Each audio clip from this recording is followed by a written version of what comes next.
This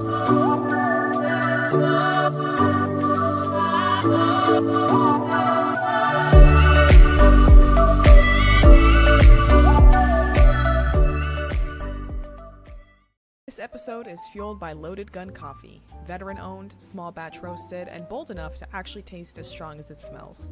They're all about quality over gimmicks, and every bag is roasted to order, so it's fresh when it hits your doorstep. You can grab your favorite roast at loadedguncoffee.com and use code JackieEspada for 10% off your order. Support small business, drink bold, and start your day the clean way with Loaded Gun Coffee. I'm so excited to tell you about In His Word, a woman-owned, family-run Christian brand from the Pacific Northwest. 3 sisters and their moms started this business out of their kitchen, creating faith-based apparel and home goods designed to keep us rooted in God's Word. Every design is prayed over, crafted by hand, and made with the mission of helping you carry Scripture into your everyday life. Whether it's a bold reminder or something more subtle that keeps your heart steady, you can shop their collection at inhisword.us and use my code JackieEspada for $10 off orders over $70. That's inhisword.us. Faith you can wear and carry wherever you go. Hello and good evening to everybody.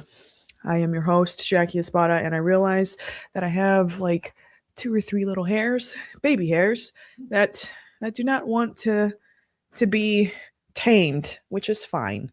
But we are going to make them our...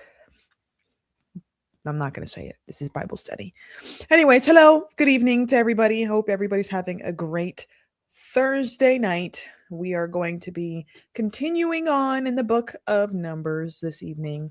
And I fixed the hairs that were doing its thing. They'll probably end up springing up to life here in a little bit. But hello again to everybody. I hope that you're having a great Thursday. I surely am. I just finished eating up a slice of sourdough bread, not fresh sourdough bread, but there is fresh sourdough bread. You can see right in the crack there. We got some fresh sourdough bread that I literally took out of the oven like an hour ago. So, but this was just old sourdough bread. And I just wanted a piece with some peanut butter. And here we are. But hello, everyone. Welcome to Bible study. It is going to be a great time tonight. We are going to... I was going to do like 10 chapters, everything, like every show for this. But I've decided that for Thursdays, I'm going to kind of scale back just a little bit. I know that there are plenty of options for you to... a lot of content options for you to watch on a Thursday night. And... it's late. A lot of us have worked throughout the day, and I want to try to condense it, try to keep it within an hour and a half, if possible, under 2 hours, just because I definitely want to get to bed before 3 o'clock in the morning. That'd be nice. But yeah, I'm just, that's what I'm doing, but we're going to go through chapters 11 through 18 of Numbers tonight. So that'll be 8 chapters for us to go through, which is still a lot. There's a lot to be said in Numbers. I know that if you guys missed it on Sunday, we went through chapters 1 through 10 of Numbers. And there was also like a Bible study review video for those that like a summary of what we're doing. It's from the Bible Project. If you guys have not checked that out, I would highly encourage you at least watch that 6-minute clip at the beginning of last episode, because it really does kind of summarize it all really nicely. The first 10 chapters were a mission. God was telling them all of the instructions and everything, and letting them know, look, we are about to move. And these are the numbers that you guys have. This is how we're going to move. All of those things. And now God is leading them. We see the cloud during the day. We see the pillar of fire at night. And God is showing them and taking them to the promised land. And everything is in order. Everything seems great. That's where we ended last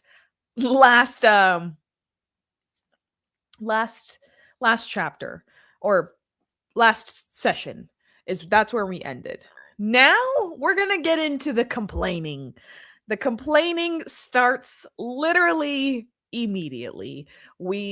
they waste no time, and we're going to see that spread throughout the people. So this is going to be interesting, but it is something to be said, because yes, we see people complaining, and the things that they're complaining about are a lot of the same things that we're still complaining about today.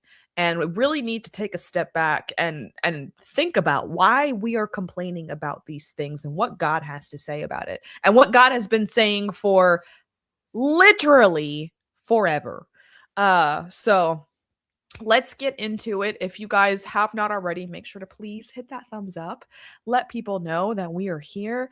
And I could not do this without you guys, truly. And I was reminded today, I'm not going to read the email that I received, but I got such an encouraging email.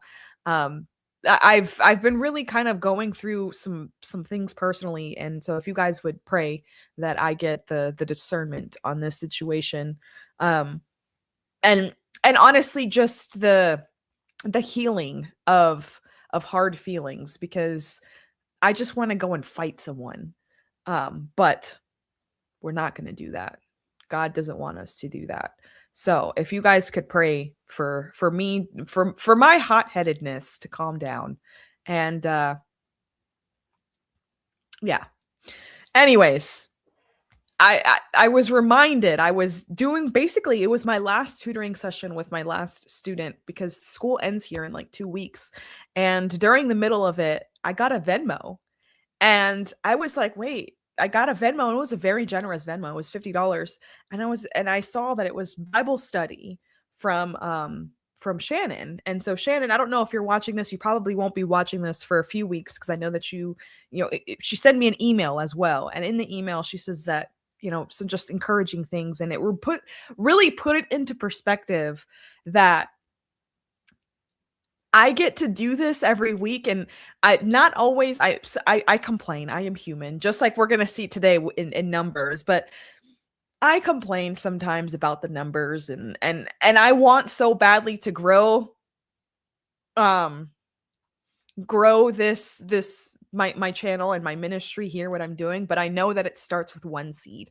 You plant one seed, and that one seed is what's going to keep spreading. And today reminded me of that. So thank you, Shannon, for that email where she really just told me and reaffirmed that the seed that I planted in January with this Bible study is paying off every single day, obviously, because you guys keep showing up, but it's still reaching people who would not, and have, just things going on in their life, who would not have otherwise spent the time in the word. It's just a truly humbling experience, and I cannot thank you guys enough for doing this and for being here. And Shannon, whenever you see this, because I know that you said that you were in Genesis and we're in April, so you've got a lot of catching up to do. But when you see this, just know that I truly appreciate you, and I'll send you an email back and everything. But God is so good, and truly cannot do any of this without you guys. So thank you again for constantly showing up. And now I'm crying, so I need to go get some tissues. I'll be right back.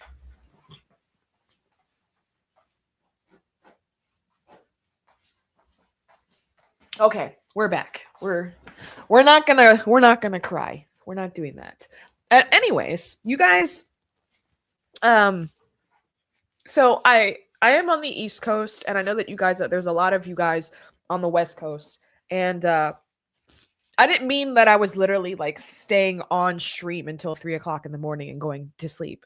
What happens a lot of the time is I will do this show and I will end around midnight my time. And then after this show is over, I will then go and upload the show to Spotify and Apple Podcasts. So again, there's probably, like, I've had 4 plays on Spotify and Apple Podcasts, and I am eternally grateful for those 4 plays. But again, you just never know. Those seeds, the seeds, you gotta sow the seeds so that they keep growing. So after that, and then usually I'll have to like, do my nightly routine, but it takes me so long to like wind down after doing this show that I'm not going like physically, like my body's just so high essentially on like adrenaline after doing this and being with you guys that I can't fall asleep until like 3 o'clock in the morning. So yeah. That's why I can't do the late night shows, but yeah. Um we are doing the things. But anyways, Bible study. We're here for Bible study, right? Um, I am reading from the She Reads Truth Bible, and the She Reads Truth Bible is not a sponsor of this show, but I highly encourage you guys to get it because you guys not only will be following along with me in this Bible and reading, like get to see the words that I am speaking to you, but it's just so pretty. It has, like let's see, what's another chapter in the Bible that has nice oh, there's a timeline here, but I want a map. Give me a map. I love a good map. No. No, that's not a map. We'll do is Genesis wasn't a map. I think Exodus was. Yeah, Exodus was a map. A map. I love maps because you get to see them and like see the movement and everything. See, look at that. That is nice. So that is the Exodus, what they did when they left Egypt.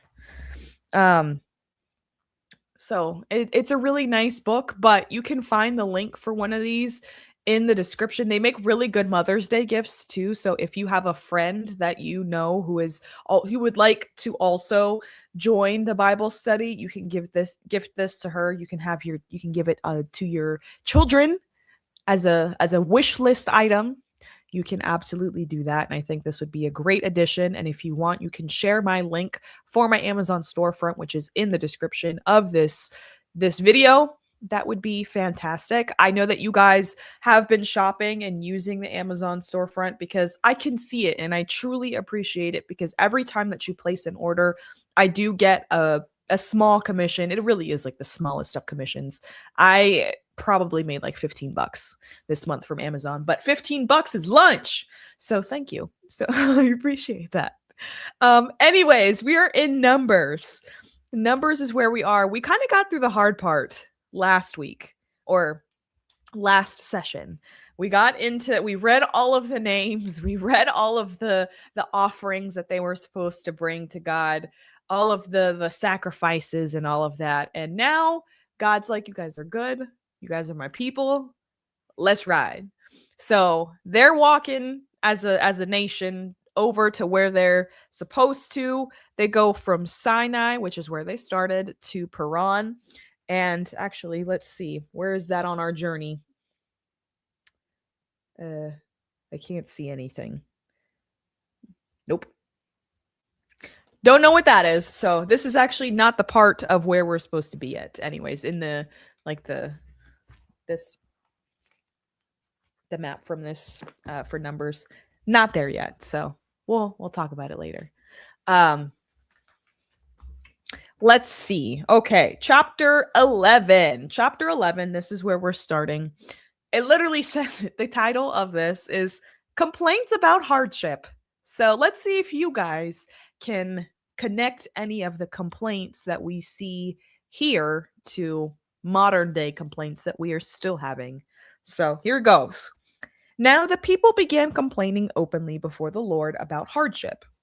When the Lord heard, his anger burned, and fire from the Lord blazed among them and consumed the outskirts of the camp. Then the people cried out to Moses, and he prayed to the Lord, and the fire died down.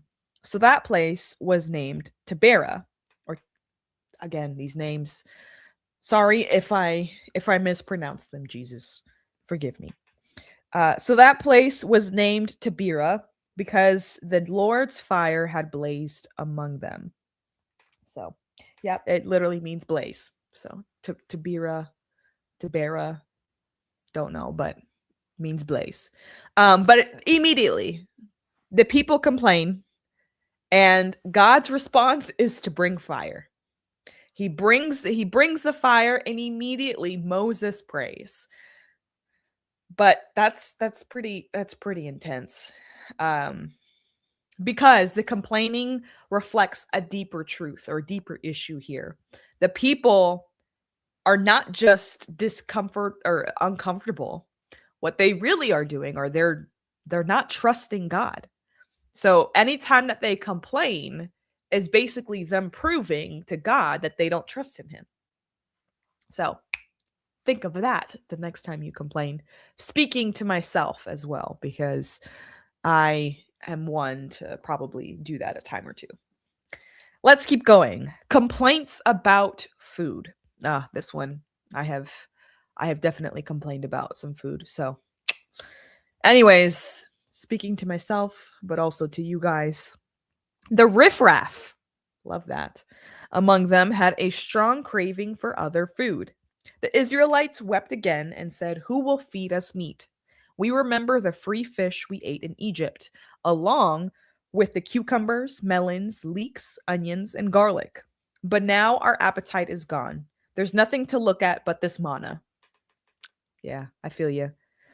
The manna resembled coriander seed, or is it manna? Is it manna or mana? I should probably look it up. I don't want to say it wrong, and then people roast me and say, "Oh, Janky said they're wrong." I don't want to be that. That's not like, you know how like CanCon, it's like a whole thing for him to say Nevada kind of thing. Well, I don't want to be the girl who mispronounced manna or mana wrong, you know? But I don't know. It's a thing. But anyways, numbers. Also, now that I'm on my phone and I'm thinking about it, have you guys downloaded the Blue Light Bible? I think it's the Blue Light Bible. I forgot it. It's on my iPad. My iPad's over there. I'll get it later. But fantastic. I mean, just Kath, you don't have to punch anybody. Not that I'm not saying that anybody has said that. I'm just eradicating the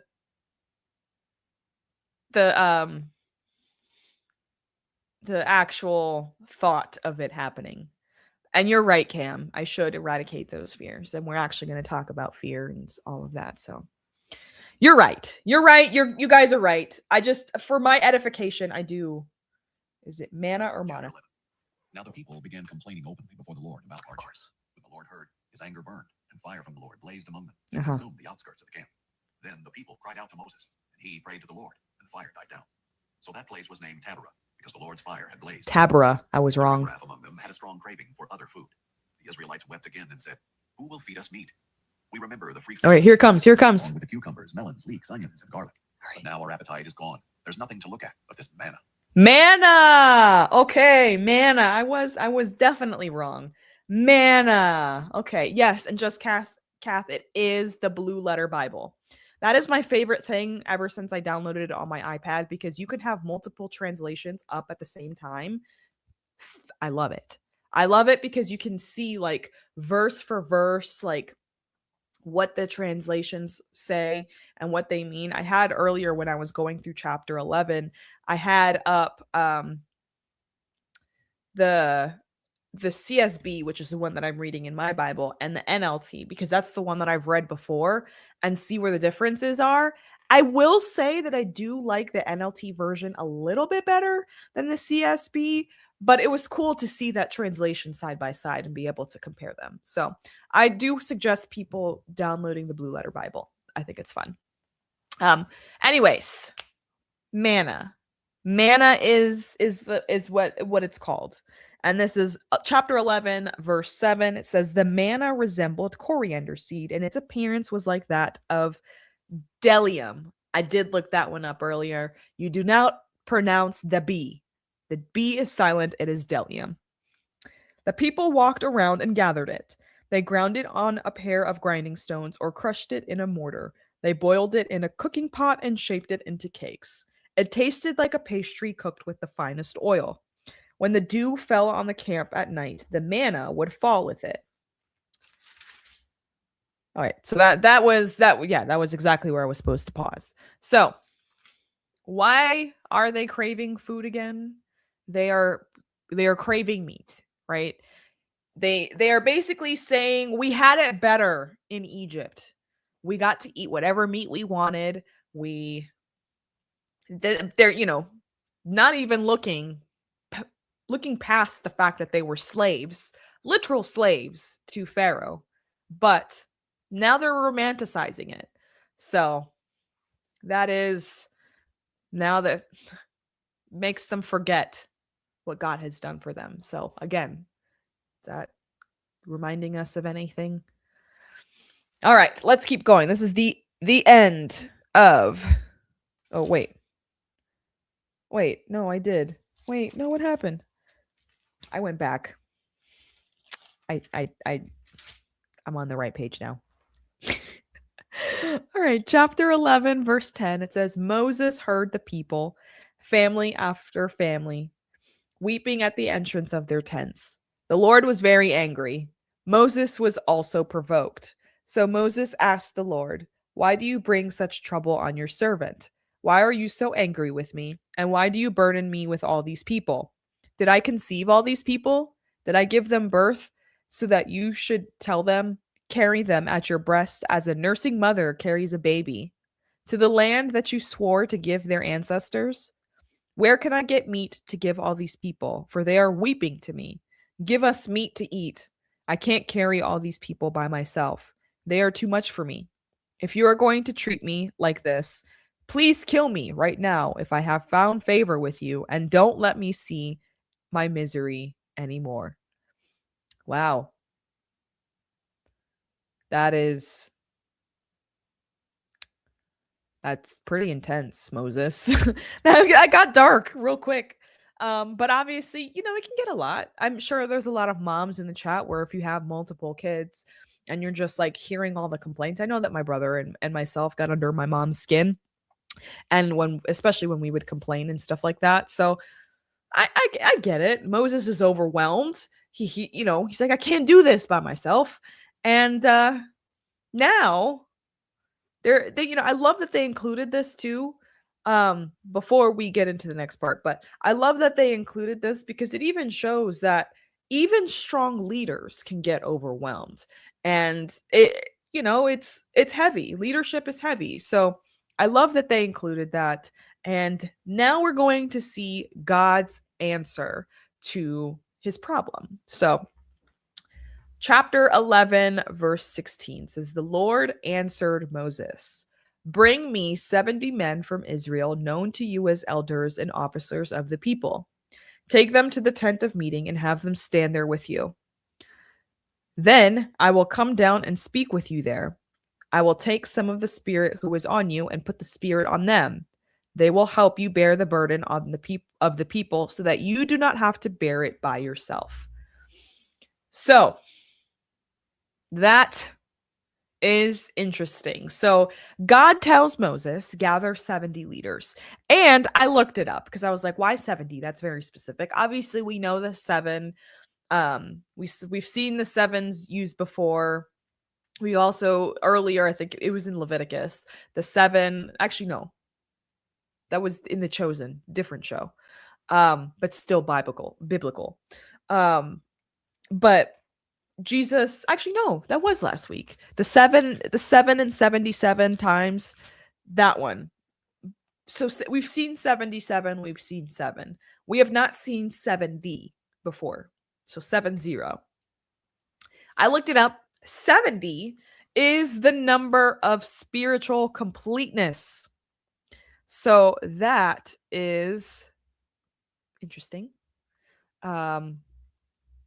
So actually, where I had a thing up. Yeah, perfect spiritual order, completeness, and divine judgment, often representing a totality or a full period of time. So we see obviously the perfection in 7. We see the We see 10 also being a number for completeness, but also law. So 10 can represent the law and also completeness. And it frequently appears in context of government, judgment, and nationhood, such as the 70 elders of Israel. So that I thought that was a really cool tie into this. So let's get back into it.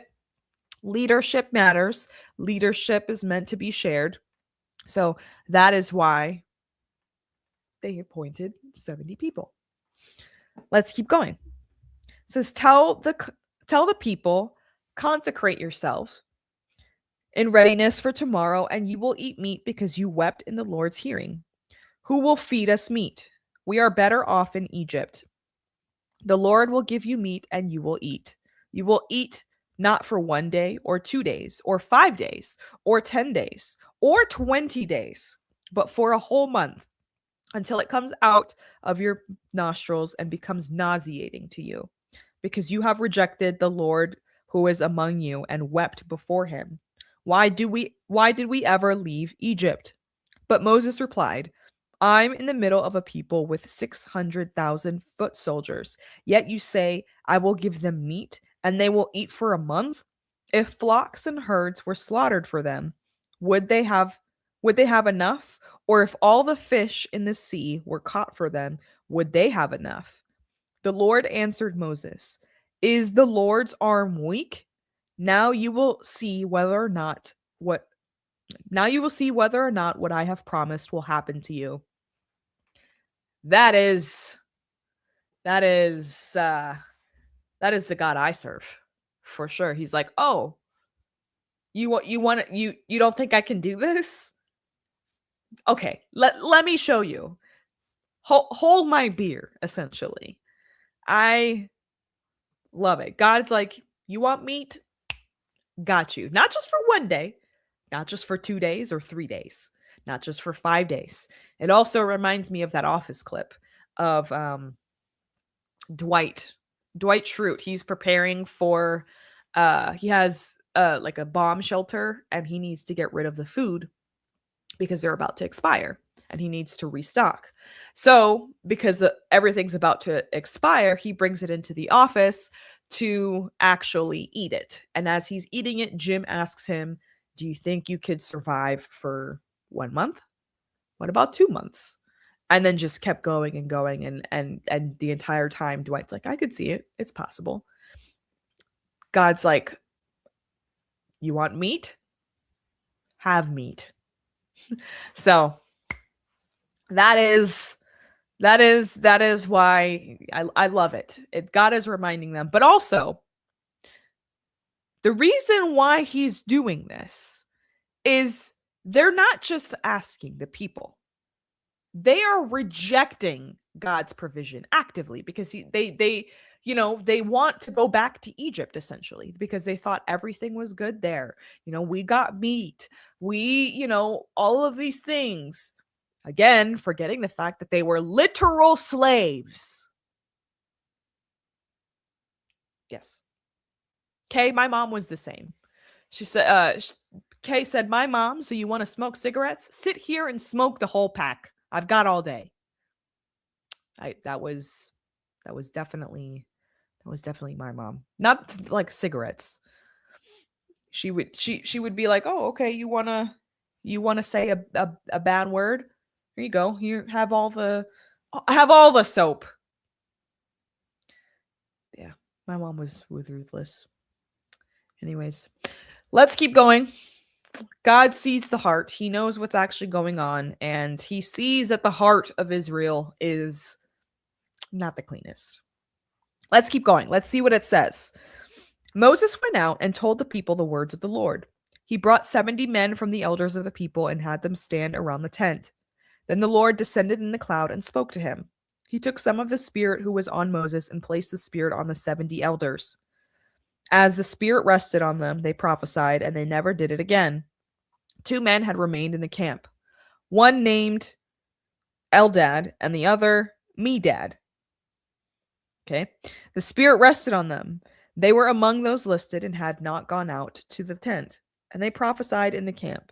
A young man ran and reported to Moses, Eldad and Medad are prophesying in the camp. Joshua, son of Nun, assistant to Moses since his youth, responded, Moses, my lord, stop them. But Moses asked him, Are you jealous on my account? If only all the Lord's people were prophets and the Lord would place his spirit on them. Then Moses returned to the camp along with the elders of Israel. Yeah. So, two men, Eldad and Medad, received the spirit outside of the main group of the elders, right? We got a tattletale who comes and tries to snitch.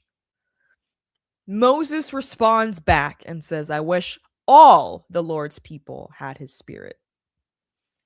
Meaning that God's presence isn't limited to just one place.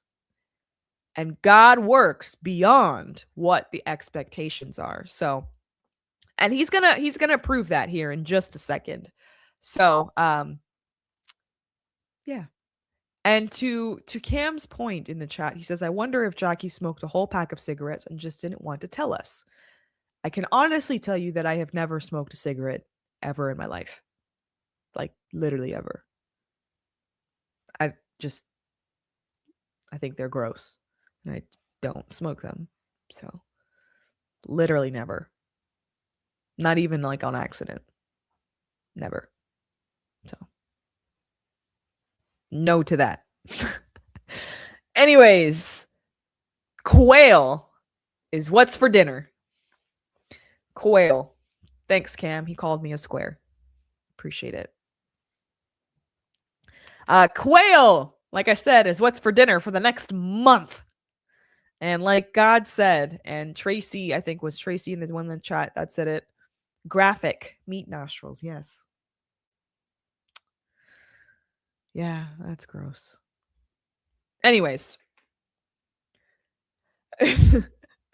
Cam said, how do you smoke a cigarette on accident? I don't know. Don't ask me. Quail in the camp. A wind sent by the Lord came up and blew quail in from the sea. It dropped them all around the camp. They were flying 3 feet off the ground for about a day's journey in every direction. The people were up all that day and night and all the next day gathering the quail. The one who took the least gathered 60 bushels, and they spread them out all around the camp. While the meat was still between their teeth, before it was chewed, the Lord's anger burned against the people, and the Lord struck them with a very severe plague. So they named that place Kibroth Hattava. Probably said that wrong. It's fine. Because there they buried the people who had craved the meat. From Kibroth Hattava, the people moved on to Hazeroth and remained there. Wow. God brought the quail and immediately was like, nope. That is the ultimate rug pull. That is the God rug pull right there. He said, oh, you guys want meat? Cool. I will send you meat for 30 days. And then go to bite, take that first bite, and he's like, actually, you're dead.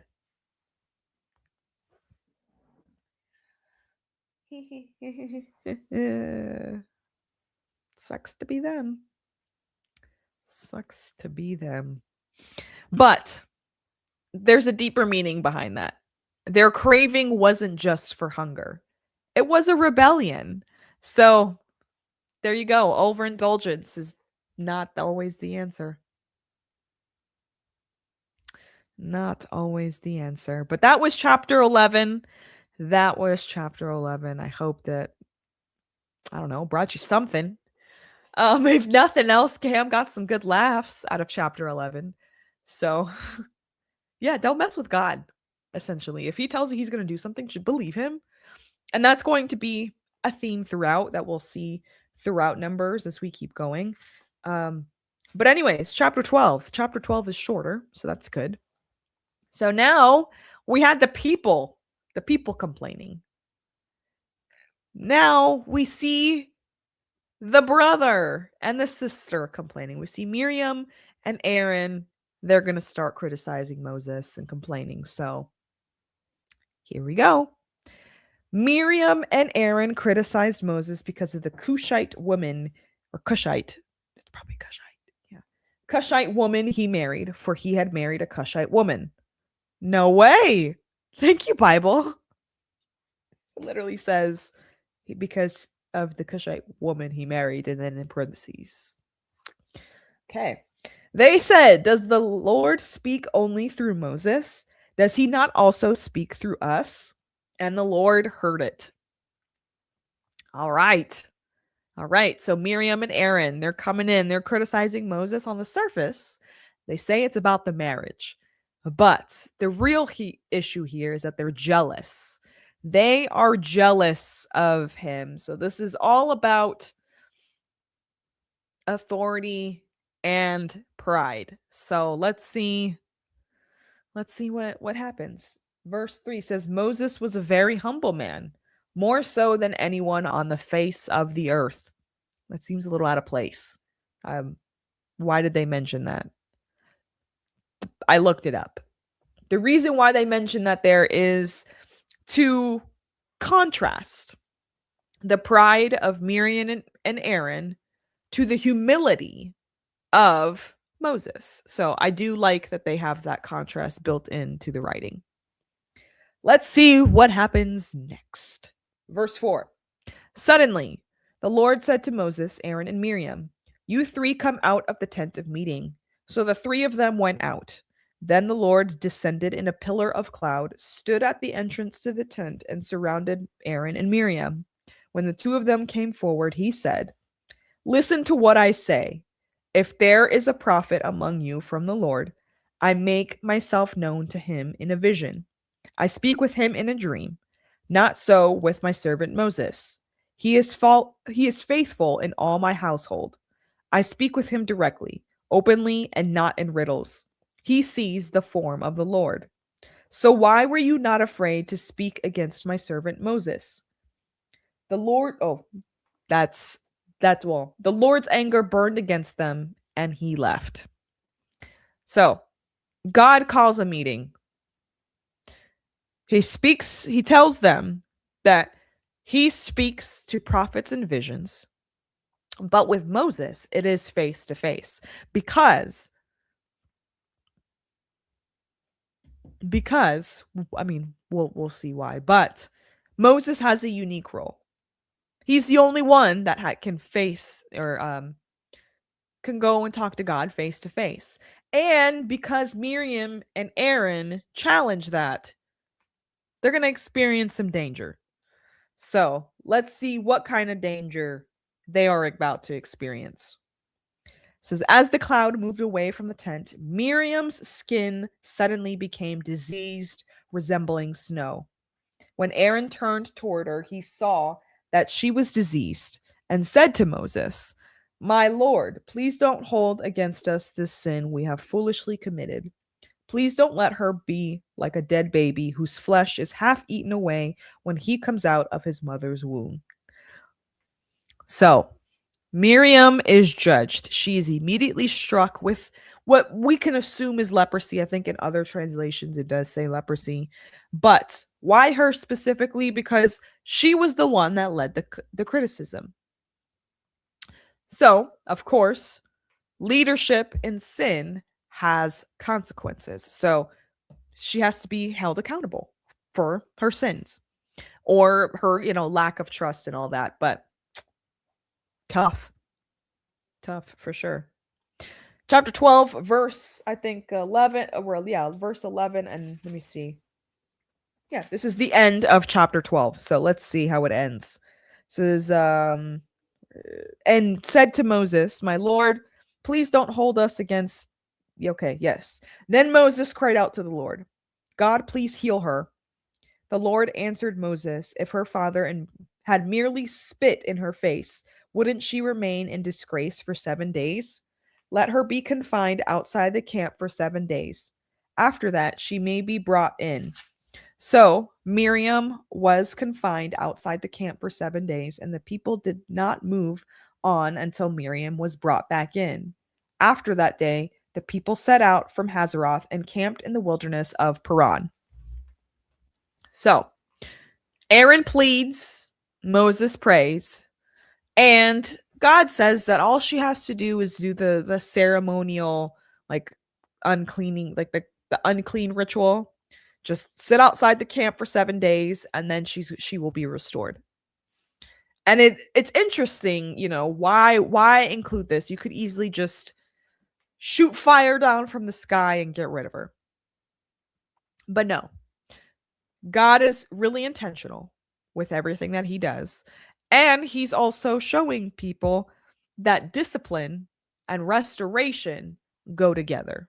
So I love that little story in chapter 12. Let's get into chapter 13. And chapter 13 is a really good one. Chapter 13. This is actually, chapter 13 and chapter 14 kind of go hand in hand, but this is one of the biggest turning points in the Bible. Up to now, we see God deliver them. He provided for them, and now he's leading them. Now, they're at the edge of the promised land. And this is where things kind of get a little spicy. We see some things that ultimately you guys should have just trusted God. It would have just done you better to do that, but they didn't. It's fine.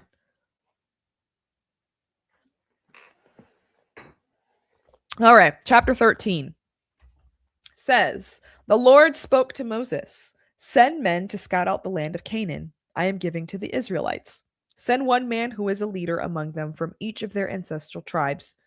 Moses sent them from the wilderness of Paran at the Lord's command. All the men were leaders in Israel. So, God tells Moses, you're sending 12 men, one from each tribe, because not because God needs the info. He knows the info. He's the one that put that stuff there. It's so that the people can go and see it. The people need to trust, or not trust, as we'll come to see here in a second. But yeah. All right. This is the part where I'm going to mispronounce some names.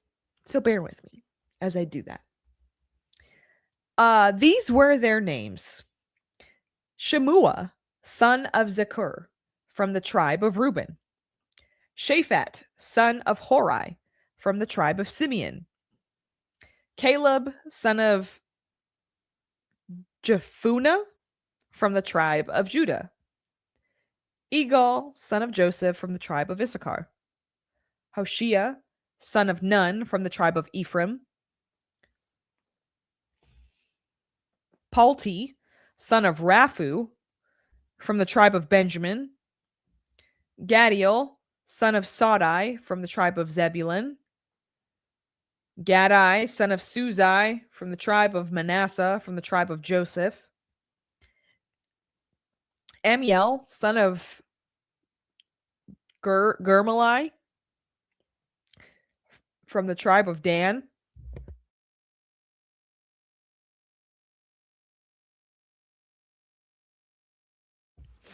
Sether, son of Michael, from the tribe of Asher. Nabai, son of Vopsi.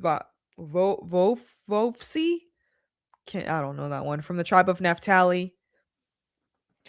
Geuel, son of Makai, from the tribe of Gad.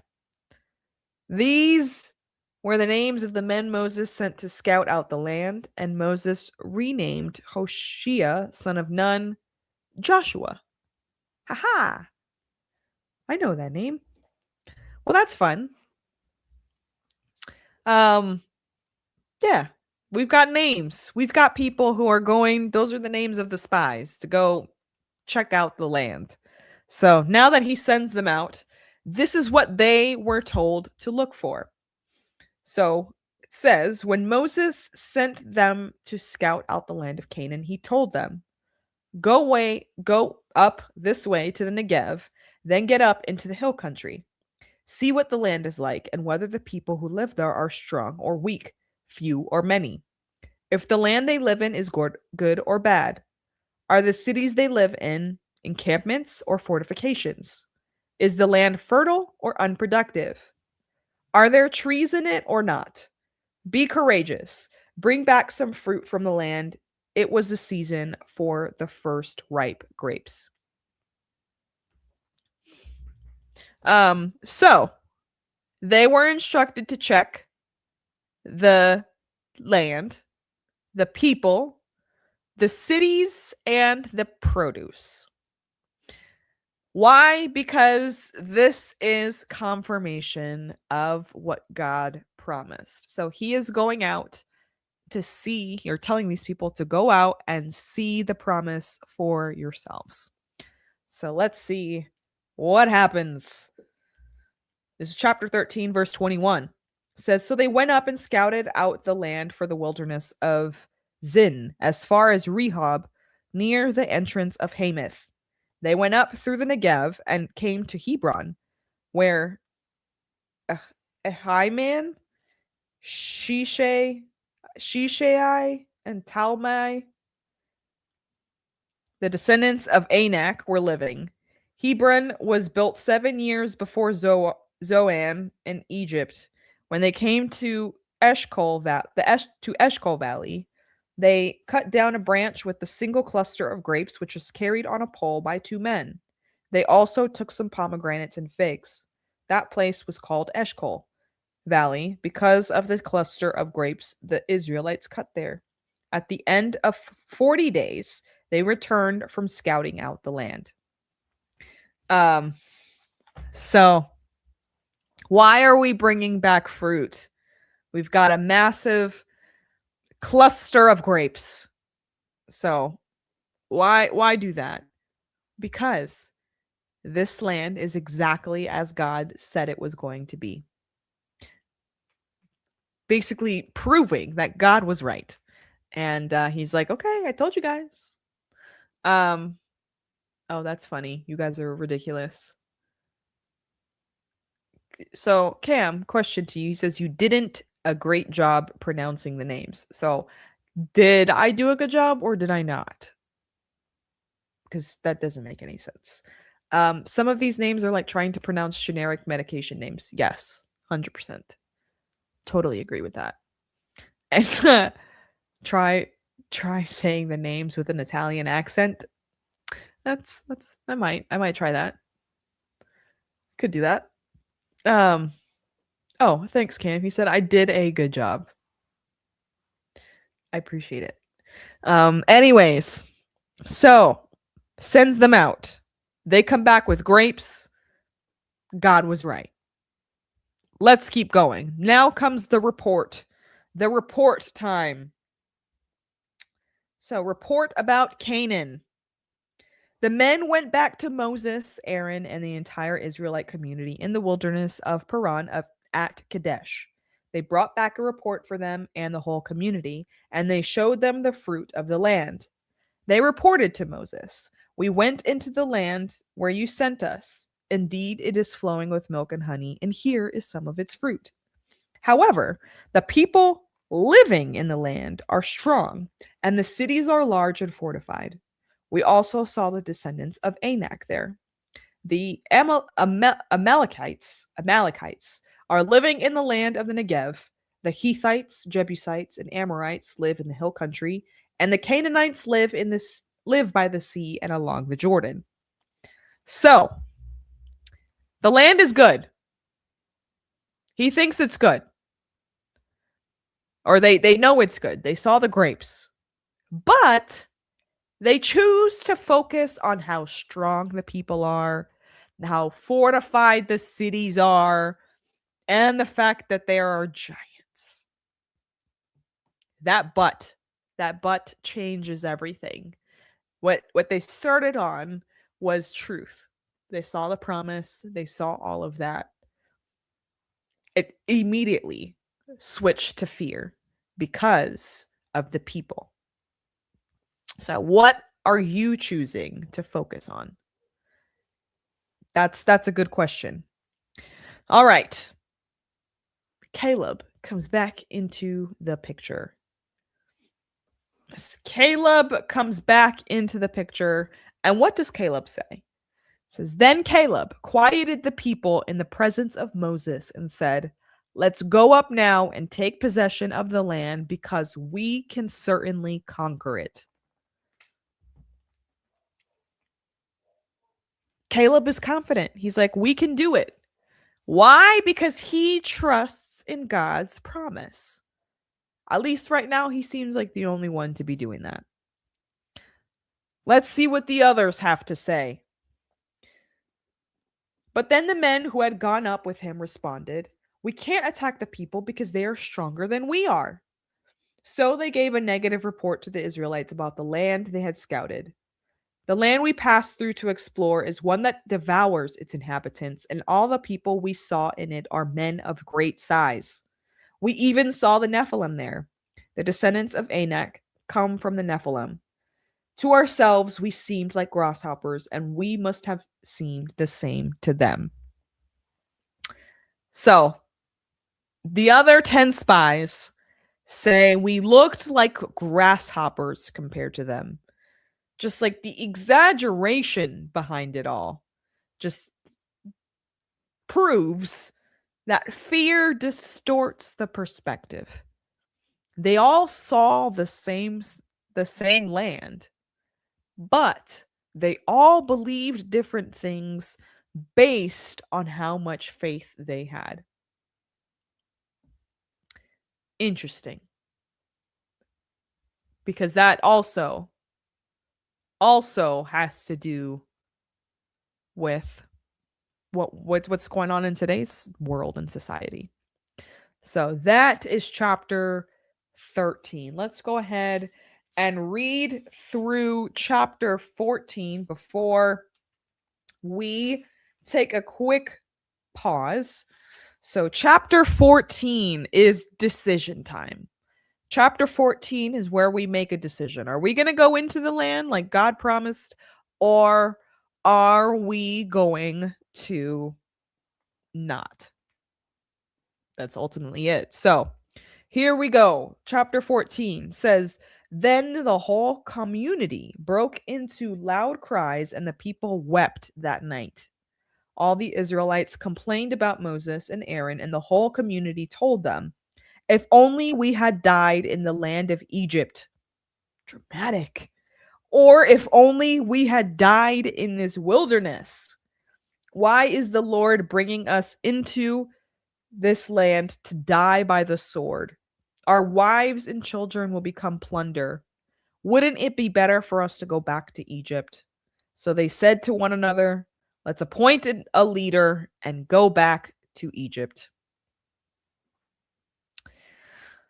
After everything God did to get them out of Egypt, they're no longer slaves. They call their own shots essentially, except for, doing the few things that God needs them to do for him.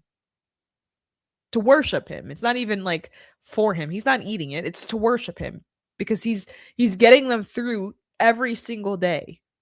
Day by day, he's making sure that he provides for them. And the one thing, they could just forget it all. But it's interesting because the fear of that one person who stood up and said, actually, it's not that we actually don't want that. It's very scary down there. That fear spread faster than Caleb's faith. One person. And it just goes to show you that fear is contagious and can often lead to forgetfulness. So let's keep going. Let's see what Joshua and Caleb have to say. Verse 5 says, Then Moses and Aaron fell face down in front of the whole assembly of the Israelite community. Joshua, son of Nun, and Caleb, son of Jephunneh. Jephunneh, I don't like that name.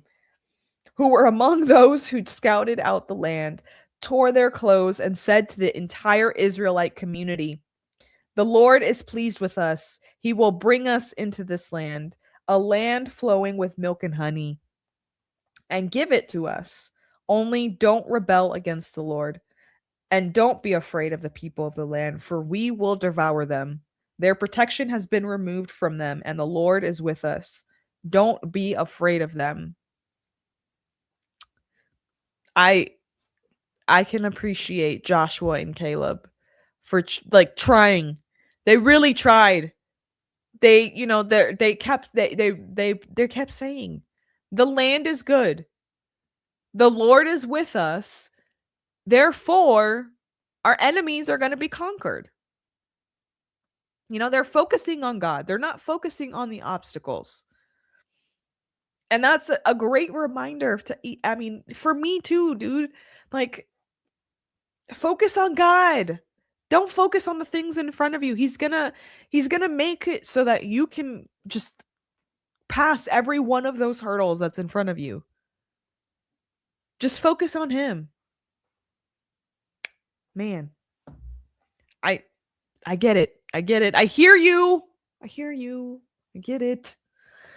Chapter 14, verse 10.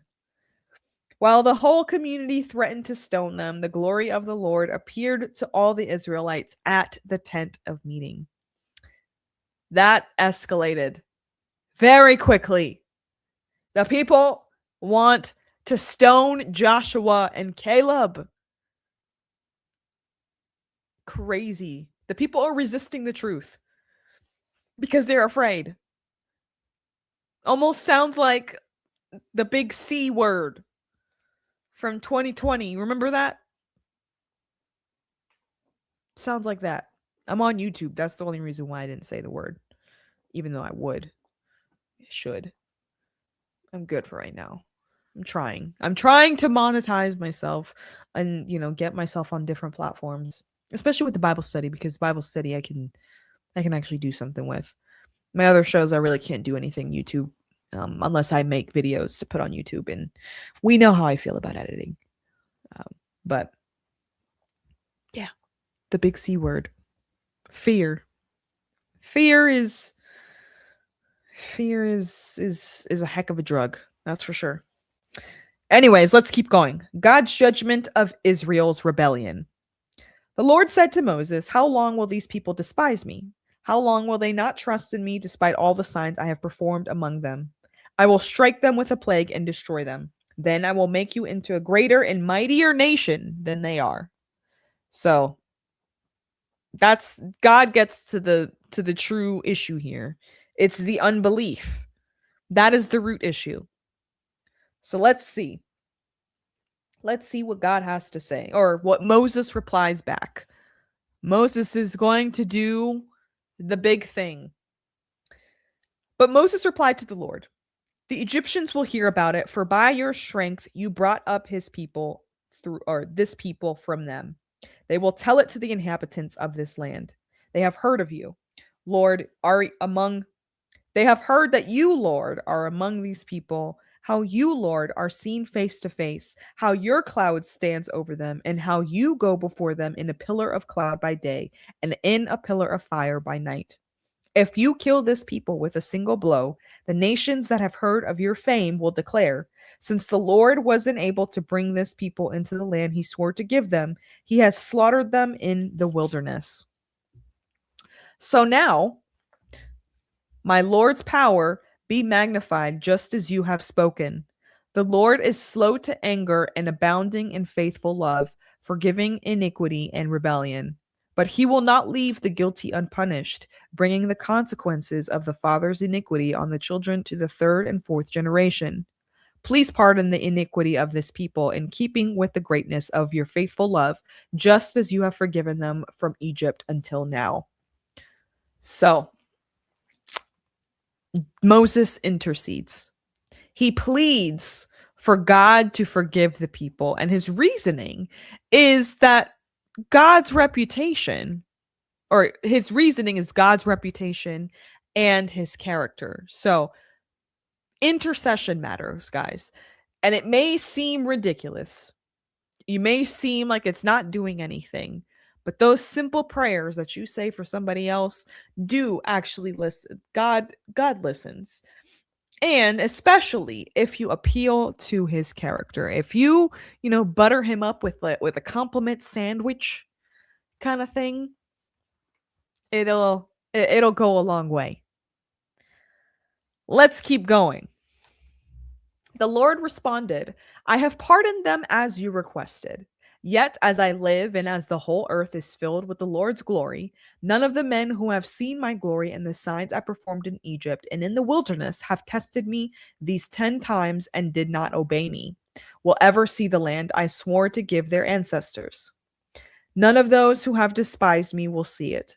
But since my servant Caleb has a different spirit and has remained loyal to me, I will bring him into the land where he has gone, and his descendants will inherit it. Since the Amalekites and the Canaanites are living in the lowlands, turn back tomorrow and head for the wilderness in the direction of the Red Sea. So, God says that I will forgive them, but they don't get to enter the land. Why both of these? Because forgiveness doesn't always mean no consequences. So with grace comes a little consequence. So he's teaching the people. He's teaching them and letting them know you can't just say the things that you say and expect nothing to happen. So let's see what the consequence is. This is chapter 14, verse 26. Then the Lord spoke to Moses and Aaron. How long must I endure this evil community that keeps complaining about me? I have heard the Israelites' complaints that they make against me. Tell them, as I live, this is the Lord's declaration. I will do to you exactly as I heard you say. Your corpses will fall in the wilderness. All of you who are registered in the census, the entire number of you 20 years old or more, because you have complained about me. I swear that none of you will enter the land I promised to settle you in, except Caleb, son of Jephunneh. I don't like that name. And Joshua, son of Nun. I will bring your children whom you said would become plunder into the land you rejected, and they will enjoy it. But as for you, your corpses will fall in this wilderness. Your children will be shepherds in the wilderness for 40 years and bear the penalty for your acts of unfaithfulness until all your corpses lie scattered in the wilderness. You will bear the consequences of your iniquities 40 years based on the number of the 40 days that you scouted the land, a year for each day. You will know my displeasure. I, the Lord, have spoken. I swear that I will do this to the entire evil community that has conspired against me. They will consume to an end in the wilderness, and there they will die. Well, that is quite unfortunate for them. Should have just listened. But 40 days they went and spied out the land. They're going to have to wander for 40 years now. So why that connection? Because the accountability matches that action. So they will wander until that generation is gone. It's a delayed promise, but the consequences still last. Let's see what else. So the men Moses sent to scout out the land and who returned and incited the entire community to complain about him by spreading a negative report about the land. Those men who spread the negative report about the land were struck down by the Lord. Only Joshua, son of Nun, and Caleb, son of Jephunneh, remained alive of those men who went to scout out the land. That's quite unfortunate. The 10 who spread the fear, instantly dead because they led others into unbelief. So who you listen to matters. So take that into account whenever you start listening to things. Even me, sometimes I say things that you probably need to dig a little deeper on because I may be wrong. And I admit that I am wrong. So appreciate it if you would hold me accountable. So let's see what is the route that they're to take. So let's see what it says. And this is the end of chapter 14. We'll take a quick pause for you guys to go to the bathroom, get a quick snack, refill your coffee if you're drinking coffee. I don't see why anybody would be drinking coffee at this time of night, but you do you.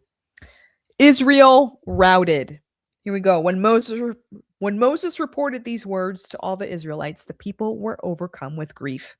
They got up early the next morning and went up the ridge of the hill country, saying, "Let's go to the place the Lord promised, for we were wrong." Second attempt, huh?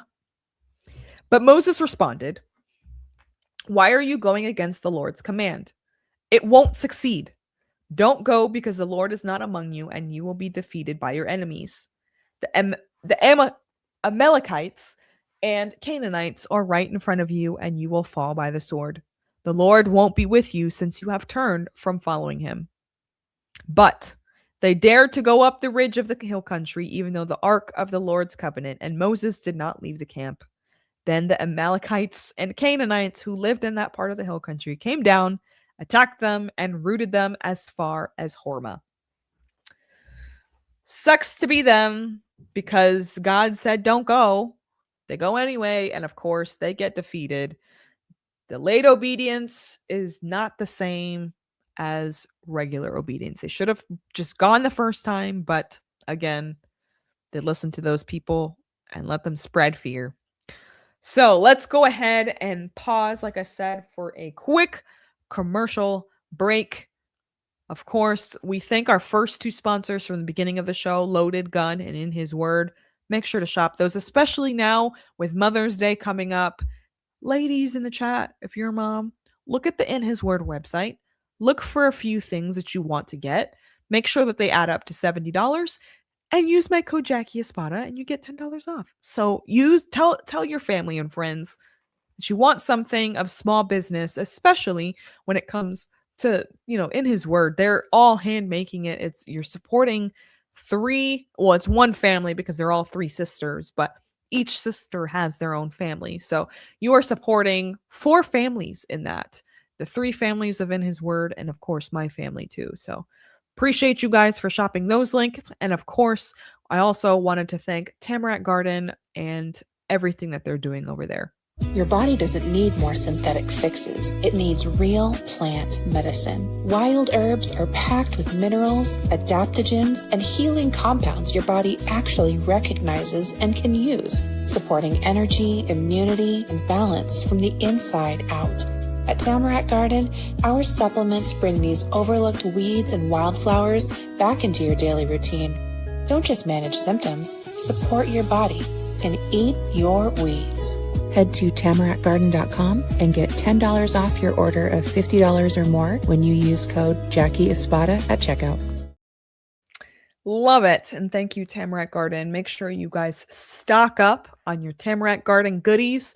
I know that she's coming out with a lot of new things too, so make sure to be on the lookout. She's already spending a lot of testers and has asked. So if you haven't purchased through Tamarack Garden, I would already get I would just sign up for their emails, because first off, why haven't you become a customer of theirs? But once you become a customer of theirs, she gives you opportunities to become testers for new products. And I know that she's testing a few things out right now. So get on her email list and be on the lookout for those tester calls, because you can never go wrong with her products. And especially if you get to be a tester and help her out with her process. So that we appreciate. We love you and appreciate you, Michelle. So I think that is all the ads for right now, if I'm not mistaken.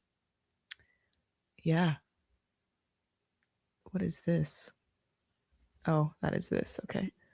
So yeah, I think that's all the ads for now. We'll do, if we get more, we'll do it later. But that was chapters 13 and 14. So those two chapters these next two chapters, 15 and 16, sit right after the big failure. The big failure, obviously, is them not being able to go into the promised land. And you would think, or you would expect, God to just move on or to just close up shop and shut everything down. But what he does instead is he keeps teaching, he keeps giving structure, and he keeps making a way until open rebellion. So let's see what happens first. Chapter 15, we're going to get some more laws, and these are laws about offerings. So let's see what God has to say about that. So the Lord instructed Moses, "Speak to the Israelites and tell them, when you enter the land I am giving you to settle in, and you make a food offering to the Lord from the herd or flock." Oh, let's pause there for a second. So it says, when you enter the land. They they were just told that they're not going to enter, that generation wasn't going to enter. They would have to wait. Why is he saying this now? Like, wouldn't it be too early? No, because God's promise still stands. And failure doesn't necessarily cancel God's plan. This has always been God's plan. Nothing you or I do is going to change it. We may make it come later than when God needed it to or wanted it to, but he knew all along that he was going to have to wait. So that is where I love that they started that. And God's giving them grace, like we said. Let's see what happens next. So, when you enter the land I am giving you to settle in, and you make a food offering to the Lord from the herd or flock, enter or either a burnt offering or a sacrifice to fulfill a vow, or as a free will offering, or at your appointed festivals, to produce a pleasing aroma to the Lord. The one presenting his offering to the Lord is also to present a grain offering of 2 quarts of fine flour mixed with a quart of oil. Prepare a quart of wine as a drink offering from the burnt offering or sacrifice of each lamb. If you prepare a grain offering with a ram, it is to be 4 quarts of fine flour mixed with 1/3 of a gallon of oil. Also present 1/3 of a gallon of wine for a drink offering as a pleasing aroma to the Lord. If you prepare a young bull as a burnt offering, or as a sacrifice to fulfill a vow, or as a fellowship offering to the Lord, a grain offering of 6 quarts of fine flour mixed with 2 quarts of oil is to be presented with the bull. Also present 2 quarts of wine as a drink offering. It is a food offering, a pleasing aroma to the Lord. This is to be done for each ox, ram, lamb, or goat. This is how you are to prepare each of them, no matter how many. Every Israelite is to prepare these things in this way when he presents a food offering as a pleasing aroma to the Lord. When an alien resides with you or someone else is among you and wants to prepare a food offering as a pleasing aroma to the Lord, he is to do exactly as you do throughout your generations.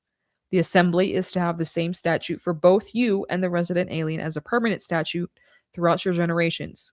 You and the alien will be alike before the Lord. The same law and the same ordinance will apply to both you and the alien who resides with you. So, why are we going back to the offerings again? God explains that offerings are to be made in the land, and why are we doing this again?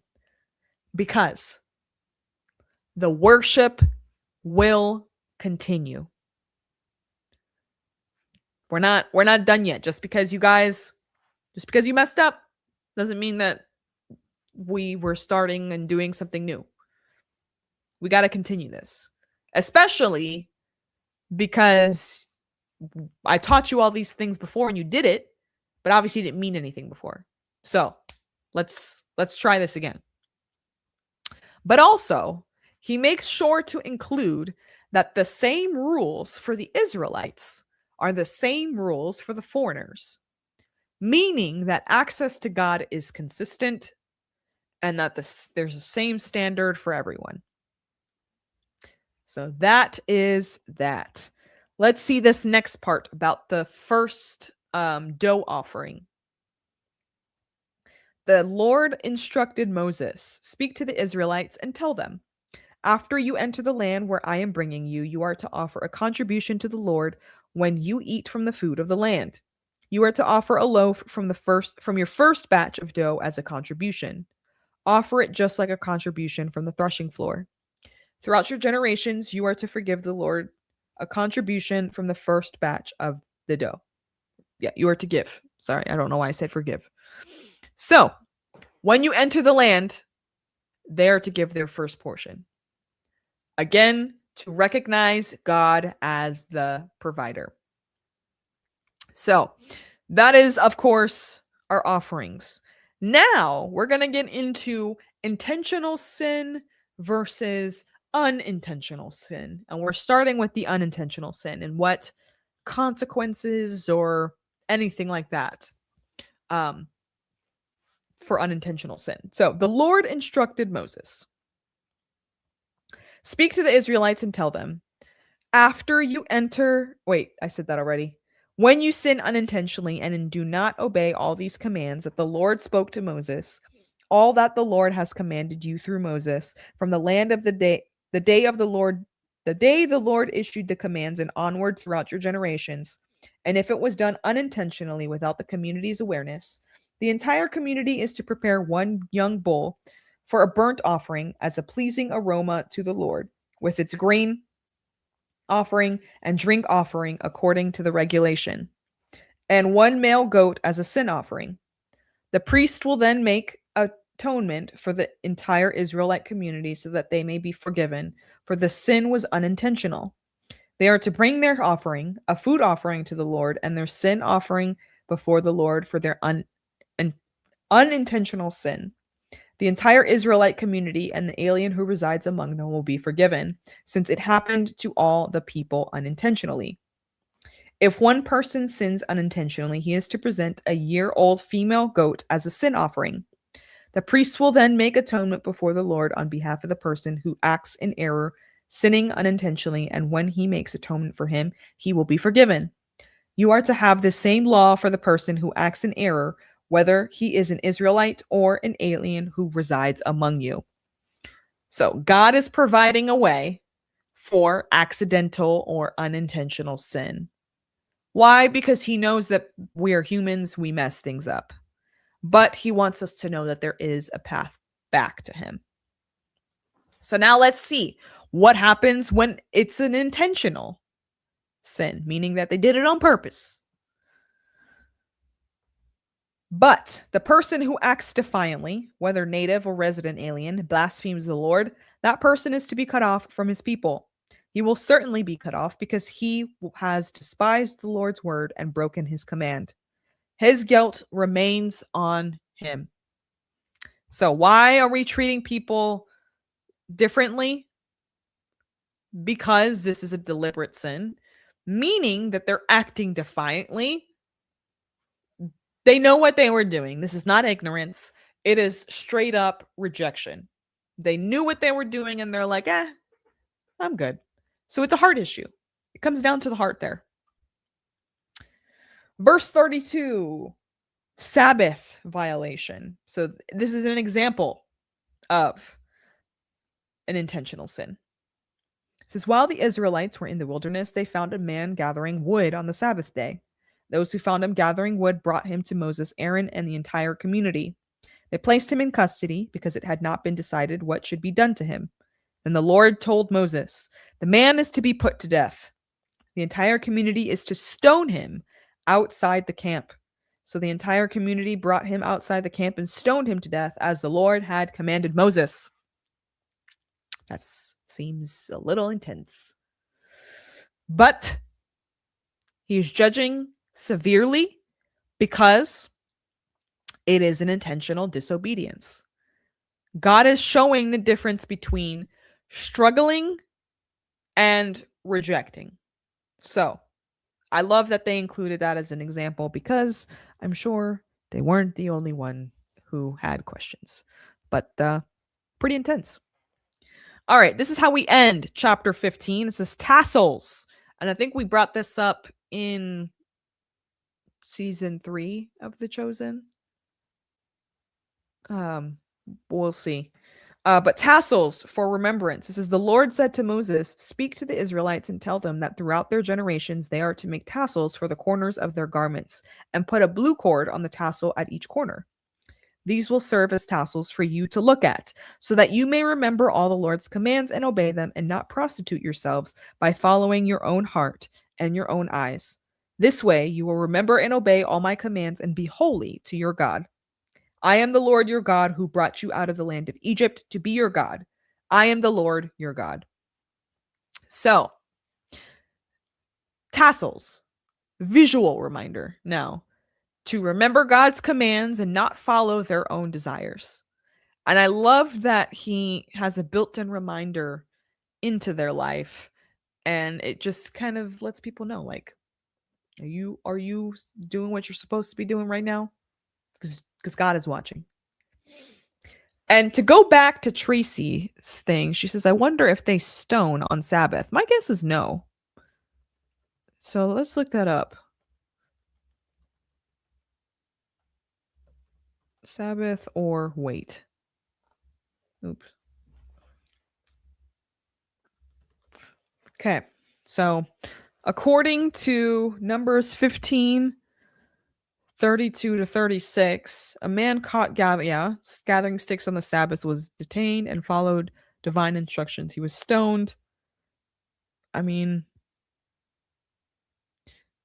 while death was mandated for Sabbath breaking, Exodus 31:14, this incident is the only recorded example of its enforcement in the Bible. I guess this is the only instance that they actually stoned someone on Sabbath. So I don't know. That's a good question. Anyways, that was chapter 15. Chapter 16. This is one of the most intense chapters. This is where we're going to get into rebellion. Korah is going to get up and they're going to challenge Moses and Aaron, amongst other people. And things are about to get a little spicy. So let's go ahead and read this. I know that I said, let's just read it. Go ahead. Korah incites rebellion. It says, now Korah, son of Izhar, son of Kohath, son of Levi, with Dathan and Abiram, son of Eliab, and On, son of Peleth, sons of Reuben, took 250 prominent Israelite men who were leaders of the community and representatives in the assembly, and they rebelled against Moses. Okay, if you try. They came together against Moses and Aaron and told them, you have gone too far. Everyone in the community is holy and the Lord is among them. Why then do you exalt yourselves above the Lord's assembly? That sounds spiritual, but it's not. You want to know why? That's pride and jealousy. That's pride disguised as equality. That almost, challenge. It's a challenge to authority. Not cool, Korah. Not cool. Let's see what happens next. What does Moses do? What is Moses's posture? When Moses heard this, he fell face down. Then he said to Korah and his followers, tomorrow morning the Lord will reveal who belongs to him, who is set apart, and the one he let come near him. He will let the one who chooses come near him. Korah, you and all your followers are to do this. Take fire pans and tomorrow place fire in them and put incense on them before the Lord. Then the man the Lord chooses will be the one who is set apart. It is you Levites who have gone too far. So, Moses doesn't argue with them. He says, let God decide. God will decide who is to be chosen. I'm out. But this is what you need to do. So, Let's keep going. What else does Moses have to say? Moses also told Korah, "Now listen, Levites. Isn't it enough for you that the God of Israel has separated you from the Israelite community to bring you near to himself to perform the work at the Lord's tabernacle and to stand before the community to minister to them? He has brought you near and all your fellow Levites who are with you, but you are pursuing the priesthood as well. Therefore, it is you and all your followers who have conspired against the Lord. As for Aaron, who is he that you should complain about him?" Well, that's the key. Moses says, "You're not against me, you're against God." And it's interesting that he points that out, because rejecting God's structure is essentially rejecting God, because he's the one who commanded all these things to happen. Root issue revealed. Let's keep going. Verse 12 says, "Moses sent for Dathan and Abiram, the sons of Eliab, but they said, 'We will not come. It is not enough that you brought us up from the land flowing with milk and honey to kill us in the wilderness. Do you also have to appoint yourself as ruler over us? Furthermore, you didn't bring us to the land flowing with milk and honey, or give us an inheritance of fields and vineyards. Will you gouge out the eyes of these men? We will not come.'" Okay. That is rather unfortunate. They refuse to meet with Moses because they accuse him of leading them wrong. Meaning, rebellion often rewrites the story. They now have a distorted perspective of what has happened over the last few weeks, months, years even. Idiots. It's not going to end well for them. I can tell you that. All right, so let's see. God is going to talk back. So let's see what he says. "Then Moses got angry and said to the Lord, 'Don't respect their offering. I have not taken one donkey from them or mistreated a single one of them.' So Moses told Korah, 'You and your followers are to appear before the Lord tomorrow. You, they, and Aaron. Each of you is to take his fire pan, place incense on it, and present his fire pan before the Lord. 250 fire pans. You and Aaron are each to present your fire pan also.' Each man took his fire pan, placed fire in it, put incense on it, and stood at the entrance to the tent of meeting along with Moses and Aaron. After Korah assembled the whole community against them at the entrance to the tent of meeting, the glory of the Lord appeared to the whole community. The Lord spoke to Moses and Aaron, 'Separate yourselves from the community so that I may consume them instantly.' But Moses and Aaron fell face down and said, 'God who gives breath to all, when one man sins, will you vent your wrath on the whole community?' The Lord replied to Moses, 'Tell the community, get away from the dwellings of Korah, Dathan, and Abiram.' Moses got up and went to Dathan and Abiram, and the elders of Israel followed him. He warned the community, 'Get away now from the tents of these wicked men. Don't touch anything that belongs to them, or you will be swept away because of all of their sins.'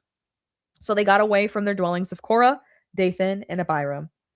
Meanwhile, Dathan and Abiram came out and stood at the entrance of their tents with their wives, children, and infants. Then Moses said, 'This is how you will know that the Lord sent me to do all these things, and that it was not all on my own. Not of my own will. If these men die naturally, as all people would, and suffer the fate of all, then the Lord has not sent me. But if the Lord brings you something unprecedented, and the grounds open its mouth and swallows them along with all that belongs to them, so that they go down alive into Sheol, then you will know that these men have despised the Lord.'" It's quite the visual. Just as he finished speaking all these words, the ground beneath them split open. The earth opened its mouth and swallowed them and their households, all Korah's people and all their possessions. They went down alive into Sheol and all that belonged to them. The earth closed over them and they vanished from the assembly. All their cries, all the people of Israel who were around them fled because they thought, the earth may swallow us too. Fire also came out from the Lord and consumed the 250 men who were presenting the incense. Wow. I was expecting that because I've read this before, but God was not playing around. God confirmed his choice. He said the grounds are going to open up. People are going to get swallowed up. And the fire consumed everyone else. I mean, it's intense, but it's also God protecting what he established.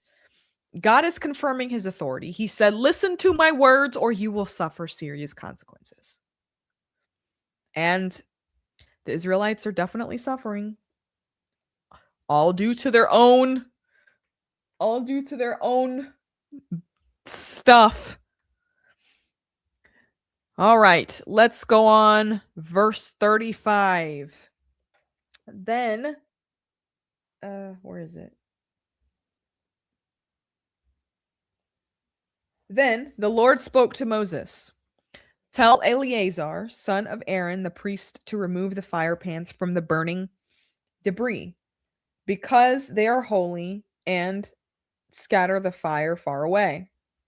As for the fire pans of those who sinned at the cost of their own lives, make them into hammered sheets as plating for the altar, for they presented them before the Lord, and the fire pans are holy. They will be a sign to the Israelites. So, consumed by fire, obviously. We're collecting the censers. The bronze plates from the burned men. They're collecting them and they're going to hammer them into a covering for the altar. As a reminder, as a sign, a visible warning. Don't let this happen again. That makes sense to me. So, the priest Eleazar took the bronze fire pans that those who were burnt all presented, and they were hammered into plating for the altar, just as the Lord commanded him through Moses.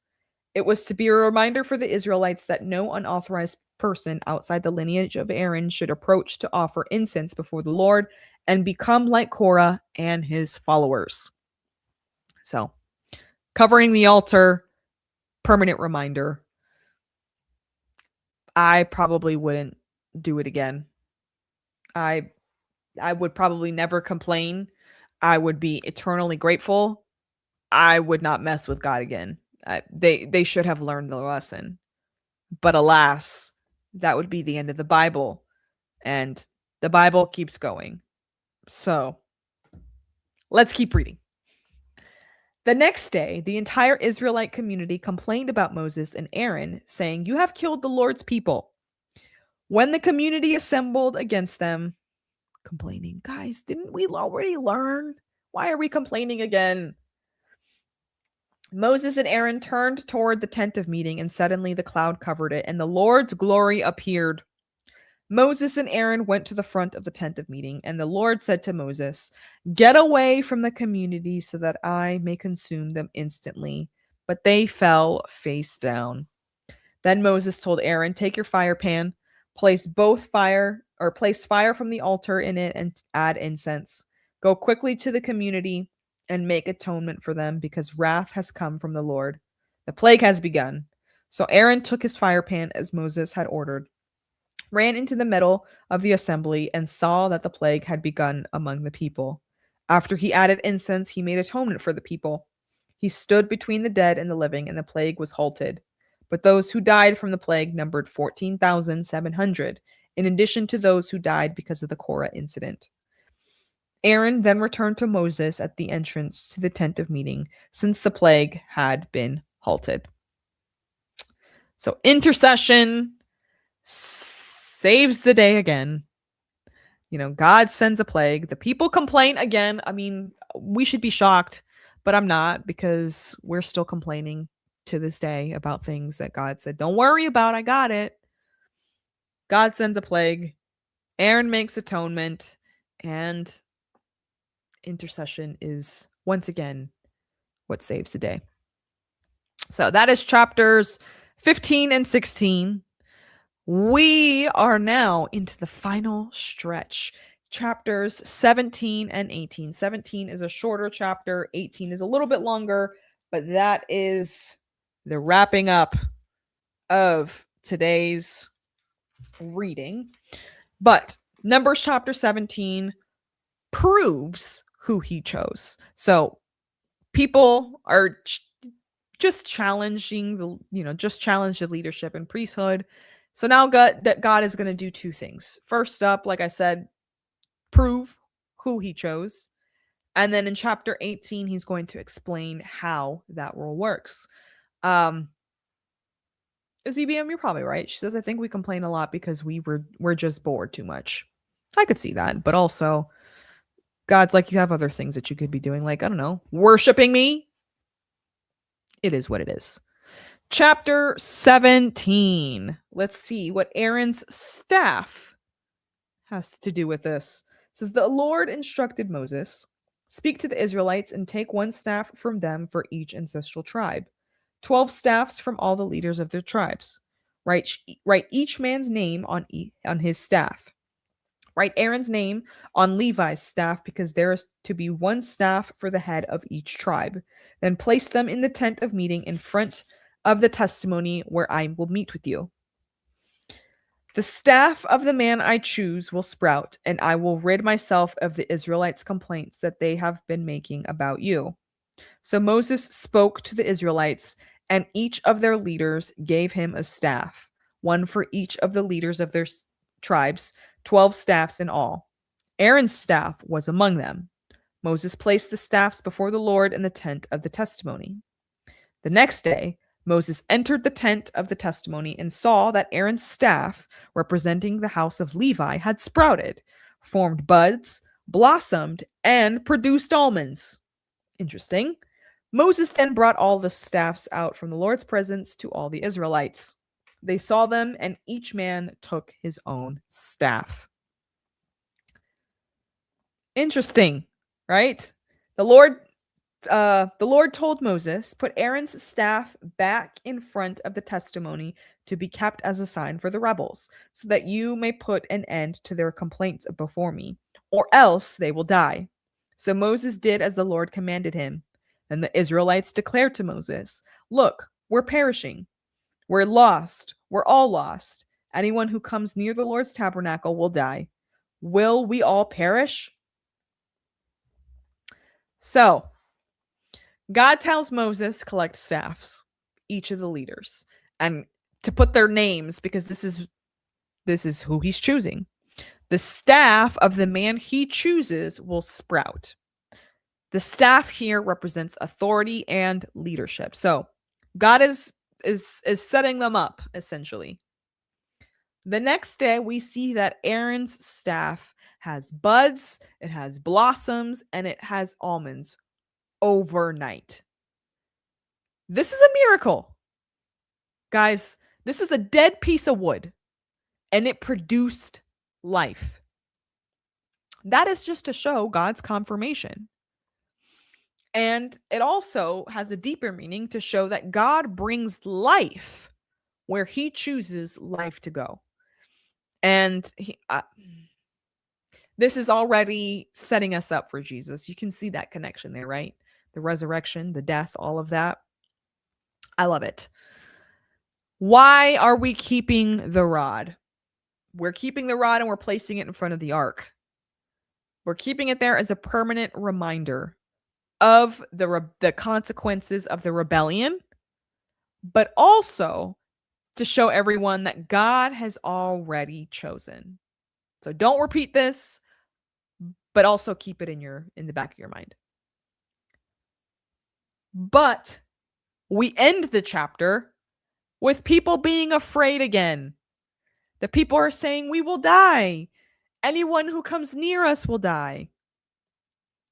Because I feel like they're finally getting it. They finally understand God's holiness. You know, they go from being casual to being the most terrified. This is fear because they don't understand. They will understand over time. At least we hope they will. But that is chapter 17. So now let's see what comes in chapter 18. So God has just confirmed his leadership. He says, Aaron is my guy. Now he's going to explain the responsibility that comes with this role. And this is where we are going to be ending today's reading. And then we'll pray and get out of here. So before we do that, I wanted to go ahead and start reading. So, chapter 18 says the provision for the priesthood. The Lord said to Aaron, you, your sons, and your ancestral family will be responsible for iniquity against the sanctuary. You and your sons will be responsible for iniquity involving your priesthood. But also bring your relatives with you from the tribe of Levi, your ancestral tribe, so that they may join you and assist you and your sons in front of the tent of the testimony. They are to perform duties for you and for the whole tent. They must not come near the sanctuary equipment or the altar. Otherwise, both they and you will die. They are to join you in the guard the tent of meeting, doing all the work at the tent. But no unauthorized person may come near you. You are to guard the sanctuary and the altar so that the wrath may not fall on the Israelites again. Look, I have selected your fellow Levites from the Israelites as a gift for you, assigned by the Lord to work at the tent of meeting. But you and your sons will carry out your priestly responsibilities for everything concerning the altar and for what is inside the curtain, and you will do that work. I am giving you the work of the priesthood as a gift, but as an unauthorized person who comes near the sanctuary will be put to death. So, we are telling, again, God is telling Aaron all the things that he is responsible for. So that includes any misuse. So privilege comes with responsibility, and you gotta make sure that you are keeping up to date with that. Let's see what comes next. Support. We're getting built-in support. So let's see what God has to say about the built-in support for the priests.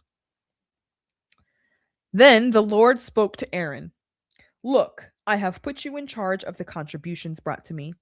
As for all the holy offerings of the Israelites, I have given them to you and your sons as a portion and a permanent statute. A portion of the holiest offerings kept from the fire will be yours. Every one of their offerings that they give me, whether the grain offering, sin offering, or guilt offering, will be the most holy for you and your sons. You are to eat it as a most holy offering. Every male may eat it. It is to be holy to you. That contribution of their gifts also belongs to you. I have given all the Israelites presentation offerings to you and to your sons and daughters as a permanent statute. Every ceremonially clean person in your house may eat it. I am giving you all the best of the fresh oil, new wine, and grain, which the Israelites gave to the Lord as their first fruits. The first fruit of all that is in their land, which they bring to the Lord, belong to you. Every clean person in your house may eat them. Everything in Israel that is permanently dedicated to the Lord belongs to you. The firstborn of every living thing, human or animal, presented to the Lord belongs to you. But you must certainly redeem a human firstborn and redeem the firstborn of an unclean animal. You will pay the redemption price for a month-old male according to their assessment, 5 shekels of silver by the standard sanctuary shekel, which is 12 gerahs. However, you must not redeem the firstborn of an ox, a sheep, or a goat. They are holy. You are to splatter their blood on the altar and burn their fat as a food offering for a pleasing aroma to the Lord. But their meat belongs to you. It belongs to you like the breast of the presentation offering and the right thigh. I give to you and to your sons and daughters all the holy contributions that the Israelites present to the Lord as a permanent statute. It is a permanent covenant of salt before the Lord for you as well as your offspring. The Lord told Aaron, you will not have an inheritance in their land. There will be no portion among them for you. I am your portion and your inheritance among the Israelites. So, God assigns portions of offerings to the priests because they don't have any land inheritance. Because God says that I am your portion. And that is huge, meaning their provision comes directly from God. So just reminding them, remember, I'm your guy. This is where we're supposed to be. Oh, okay. So wait, I see happy celebrating things in the chat. Look at this. Okay, ZBM for $5 sent in a rant. Actually, I can pull this up on the screen. We'll do this now before we finish off, and we'll talk about tithes. Tithes will be our closing for today. It says $5 from ZBN. This is a wonderful night for a dive into the scriptures. Celebrating our 9th anniversary today. Not doing anything special. Couldn't get a babysitter, but whatever. Hopefully y'all are having a great night. Cheers. Thank you, and happy anniversary to you, ZBM, and Mr. ZBM. Good happy anniversary to you guys. And sometimes those anniversaries just at home, especially when you got littles running around, are nice too. So I'm glad that hopefully you had a good night or having a good night with your husband. She says, thanks guys. I'm just happy I remembered this year. Last year my mom reminded us when our anniversary was. Well, you guys are in the thick of it. You got littles, so I don't blame you. I do not blame you one bit. All right, so let's finish up this next part. We're going to get into some tithes, like I said. So tithes, verse 21 of chapter 18 says, look, I have given the Levites every tenth in Israel as an inheritance in return for the work they do, the work of the tent of meeting. The Israelites must never again come near the tent of meeting, or they will incur guilt and die. The Levites will do the work of the tent of meeting, and they will bear the consequence of their iniquity. The Levites will not receive an inheritance. Yes, okay. The Levites will not receive an inheritance among the Israelites. This is a permanent statute throughout your generations. For I have given them the tenth that the Israelites present to the Lord as a contribution for the inheritance. That is why I have told them that they will not receive an inheritance among the Israelites. So, the people are to give a tenth of their stuff to support the Levites because they serve instead of working the land. Therefore, they're support those who serve. And this, this is actually where we are going to be ending. So the people are supposed to give tithes. The tithes, the 10% is supposed to go to the Levite. Let's see what the Levite is supposed to do with what they get. The Lord instructed Moses, speak to the Levites and tell them, when you receive from the Levites, the Israelites, the tenth that I have given to you as your inheritance, you are to present part of it as an offering to the Lord, a tenth of the tenth, credited to you as if it were your grain from the threshing floor or the full harvest from the winepress. You are to present an offering to the Lord from every tenth you received from the Israelites. Give some of it to the priest Aaron as an offering to the Lord. You must present the entire offering due the Lord from all your gifts. The best part of the tenth is to be consecrated. Tell them further, once you have presented the best part of the tenth and it is credited to you Levites as the produce of the threshing floor or the winepress, then you and your household may eat it anywhere. It is your wage in return for your work at the tent of meeting.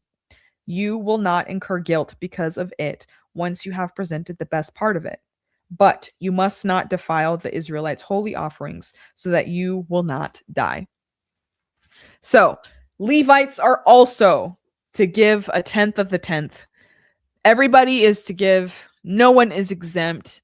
Even those serving God still have to honor him And that, like I said, is where we are going to be ending chapter 18 of today's reading. I thought it was a good chapter. I hope that you guys enjoyed it. I surely did. Chapter 19, we're going to be getting into purification.